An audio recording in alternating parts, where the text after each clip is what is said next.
Et si Cédric Jubilard était finalement innocent? Les avocats du peintre plaquiste de 36 ans ont mis en avant des écoutes téléphoniques impliquant l'amant de l'infirmière et l'une de ses amies, Agnès.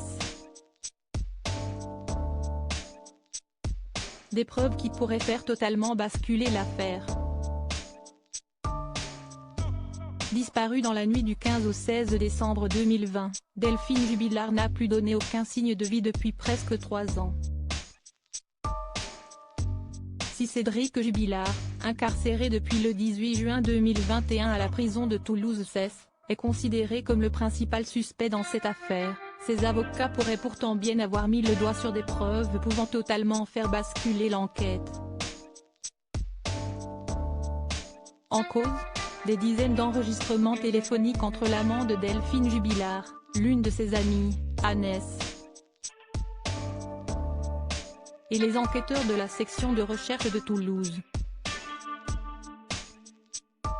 Ces retranscriptions téléphoniques qui devront être classées et identifiées doivent permettre de savoir qui appelle qui, à quel moment et de connaître le contenu de ces conversations, explique la dépêche.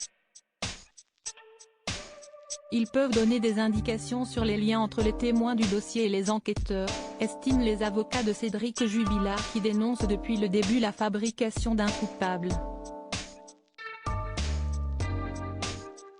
Des fichiers sonores volumineux d'ailleurs selon eux, les témoignages entre l'amant de Delphine, surnommé l'amant de Montauban, et cet ami auraient mystérieusement évolué depuis le début de l'enquête.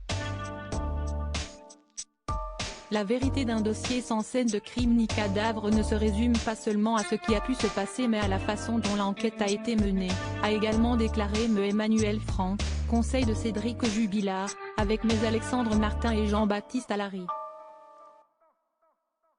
Selon les journalistes, sur 6 mois d'écoute téléphonique, de janvier à juin 2021, seules 4 retranscriptions entre ces deux protagonistes figurent au dossier. Un élément problématique que dénonce la défense de Cédric Jubilard. En autorisant l'analyse de ces écoutes téléphoniques, la Cour d'appel de Toulouse a voulu aussi rétablir un équilibre pour permettre à chacune des parties d'avoir un accès efficace et effectif à l'ensemble de ces documents.